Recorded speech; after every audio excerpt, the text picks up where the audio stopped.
आप सभी का फिर स्वागत है हमारे इस सेशन में। और दोस्तों, हमें नशा मुक्त ही नहीं होना है। नशा मुक्त होने के साथ साथ हमें और बहुत सारी चीजों को रिकवर करना है। जैसे हमारे रिश्ते लगभग खत्म से हो गए हैं। जितने भी हमारे रिश्ते हैं, चाहे वो माँ से रिश्ता है, बहन से, बीवी से, बच्चों से, है तो सही रिश्ता, लेकिन शायद वो अच्छे हालातों में नहीं। मतलब मेरे पास शर्ट तो है, लेकिन मुसी पड़ी है कोने में स्टोर में। ये बड़ी खराब बात है। मतलब पिछले हफ्ते मैंने एक सूट बनाया और उसे मोस के कहां फेंक दिया, कई कारणों से वो वहां पड़ा है। ऐसे ही मेरे रिश्ते हैं तो सही, लेकिन अच्छे हालात में नहीं। ऐसे मेरी नौकरी लगभग है भी और मेरा बिजनेस है भी, और जितने लोग भी नशा करते हैं इनके साथ ये प्रॉब्लम रहती है कि है भी और घर है भी और उसको, मतलब जो आपका घर है, आपका परिवार है तो सही, लेकिन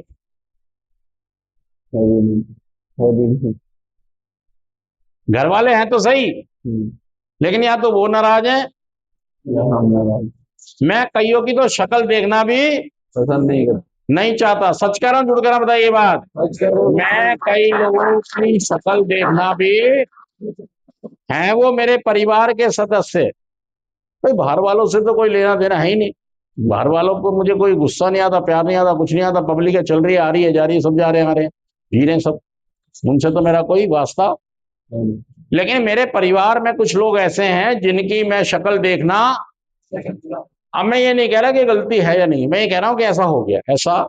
ये अलग मुद्दा है कि गलती उनकी है या, लेकिन फिर भी घर में कई ऐसे लोग हैं जिनसे मैं नफरत नहीं कर सकता।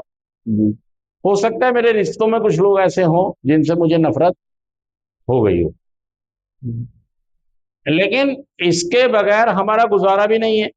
अगर आपके जीवन में दो तीन लोग नहीं है जिनसे आप अपने हर बात को कर सकते हो, कह सकते हो, जिनके साथ कोई पर्दा ना हो, तब तो आप काबिल इंसान है। नहीं तो आप दिवालिया हो, नहीं तो आप दिवालिया हो, पक्की बात है। अगर आपके पास दो तीन रिश्ते ऐसे नहीं हैं कि जिनसे आप हर बात बिना पर्दे, बिना झिझक, बिना शर्म, बिना इनकार कर सकते हो, झुककर रिक्वेस्ट करके उनसे टाइम ले सकते हो, बात कर सकते हो, तो समझिए आप करोड़पति हैं। बैंक की जीरो से किसी को कुछ नहीं लेना।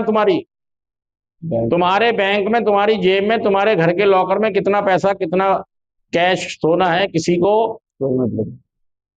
आपके रिश्तों में जीरो कितनी है ये मायने रखती है। अगर आपके पास दो तीन चार पांच लोग नहीं है जिनसे आप दिल की बात, तो आप नील हो, नील बटा सन्नाटा हो। सच कह रहा, आप कुछ भी समझते रहो, अपने आप को कुछ नहीं समझते रहो, क्योंकि जो भी नशा करने वाला होता है ना, वो समझता है भाई तेरा गुंडा शहर है, दब के यो रह नहीं सकता, नशा में छोड़ नहीं सकता, झुक्के में रह नहीं सकता, क्या माँ हो, क्या बाप हो, बहन हो, जीजा हो, बीवी हो, सबको उड़ा दूंगा। क्या क्या, क्योंकि उसको लगता है यार सब गलत है, सब मेरा हक मार रहे हैं। क्या कर रहे हैं? हक मार रहे हैं, मेरी बात समझ नहीं रहे हैं। मतलब इसकी बात कोई नहीं समझ रहा है, ये सबकी समझ रहा है। क्या कह रहे हो आप? मैं सबकी बात समझ रहा हूं, लेकिन मेरी कोई बात नहीं समझ। और आज का यहाँ पर थॉट लिखा है, मानकों को संतुलित करना। क्या लिखा है? मानकों को संतुलित करना। कोई बताएगा मानकों को संतुलित करने का मतलब क्या है? मुझे लगता है कि बहुत सारे लोग को समझ में भी नहीं आएगा कि मानकों को संतुलित किसको कहेंगे। दोस्तों मान लीजिए हम कोरमा बना रहे हैं। क्या बना रहे हैं? कोरमा।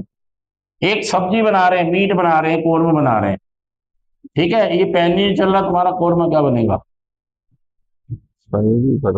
और देखिए, हमें जब हम कोरमा बनाते हैं तो हम कितनी आंच पे बनाना ये भी ख्याल रखते हैं, कितनी क्वांटिटी है ये भी हमें पता होता है, और इस एक क्वांटिटी के हिसाब से हमें चीजों का ख्याल रखना होगा।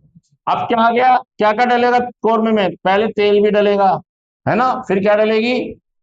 प्याज भी डलेगी, और क्या डलेगा? लहसुन। लहसुन भी डलेगा, और क्या डलेगा? दही।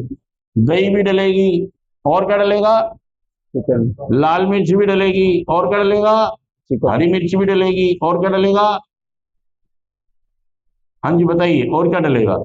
चिकन। मसाले तो आ रहे ही है, हल्दी, मिर्ची, है ना, खड़े मसाले। मतलब कहने का ये है कि हर चीज डलेगी। महत्वपूर्ण क्या है? कितनी डलेगी, कब डलेगी? क्या गया? कितनी डलेगी, कब डलेगी? कितनी और कब, कौन सी स्टेज पर डलेगी? यही चीज इसकी स्वाद को निश्चित करेगी, निर्धारित करेगी। वो इंसान जो इसे बना रहा है वो चाहे एक्सपर्ट हो या ना हो, अगर उसने ये ध्यान रख लिया कि कितनी और कब, मतलब हल्दी का भी एक टाइम है, मिर्च का भी एक टाइम है, लहसुन का भी एक टाइम है, दही का भी एक टाइम है ये 2 4 10 मिनट के आगे पीछे है ये 2 4 10। आप ऐसा नहीं कर सकते ना कि यार प्याज ज्यादा डाल दो, या आप लाल मिर्च ज्यादा डाल दो, या तेल ज्यादा डाल दो, या तो फिर मानक बिगड़ जाएंगे, मानक बिगड़ जाएंगे। ऐसे ही जब हम रिकवरी में आते हैं, नशा मुक्त हो रहे होते हैं, तो हमें भी मानकों का ख्याल। जब लोग शुरू शुरू में रिकवरी में आते हैं तो कई बार क्या करते हैं लोग कि भाई साहब इतना ज्यादा वो सेवा कार्यों से जुड़ जाते हैं तो वो फैमिली में रिलेशन खराब हो जाते हैं। मतलब उन्हें धुन सवार हो जाती है प्रोग्राम की, मीटिंग की, रिकवरी की, मतलब दोस्तों की, जो रिकवरी में आए नए नए, तो वो एक चीज के पीछे, और बाकी चीजें काम धंधा नौकरी बिजनेस रिश्ते नाते घर बार जिम्मेदारी भाग चूचक, मतलब एक चीज को बहुत ज्यादा करने लग जाते हैं, तो इससे क्या होता है? मानक असंतुलित हो गए। यहां पर भी हमें इन मानकों को संतुलित करना होता है, तभी वो सब्जी अच्छी बनेगी। आप कौरमा ना बनाएं, कोई और सब्जी बना लें, हमें हर चीज के मानक को समझना होता है और उसके हिसाब से उसको डालना होता है। ऐसे ही जब हम रिकवरी में आते हैं तो हमें यह समझना होता है कि कितना समय हमें मीटिंग को, कितना समय हमें सेवा को, कितना समय नौकरी को, कितना समय रिश्तों को, कितना समय दोस्तों को, कितना समय सेल्फ को। मतलब आप हर एक मानक का बहुत ख्याल, और अगर आपके पास स्पॉन्सर है, मीटिंग है, तो आप इसको बहुत अच्छे से, और आप सीनियर से पूछ सकते हो कि मैं कैसे अपने मानकों को। देखिए हमारी बीमारी ऐसी है कि हम और की बीमारी, हमें क्या है? More and more. अगर मीटिंग जा रहे हैं, सेवा कर रहे हैं, तो क्या कर रहे हैं? और तो ऐसा ना हो कि मानक बिगड़ जाए, संतुलन बिगड़ जाए। वही होता है कि यार तराजू का एक पलड़ जब वो देखते हैं कि क्या देखते हैं भाई, इधर ज्यादा होता है तो इधर सही कर लो, इधर कम हो रहा है तो। जब तराजू के पलड़े सामान लेने जाते हैं हम मार्केट में, तो एक पलड़ा जब ज्यादा वो हो रहा होता है नीचे, तो क्या करता है वो दुकानदार? संतुलित करता है, उसको बैलेंस करता है, ताकि कोई ऊंचा नीचा। ऐसे ही जब हम नशा मुक्त होते हैं तो हम मानकों को निर्धारित भी करते हैं और उन्हें संतुलन, जैसे तराजू के पलड़े हैं, अब ये ऐसे हो रहे हैं, एक नीचे जा रहा और एक, तो क्या करेगा दुकानदार? जो ऊपर जा रहा है वो क्या करेगा? यहां से सामान निकाल के कहां डालेगा? यहां डालेगा, तो फिर ये क्या हो जाएगा?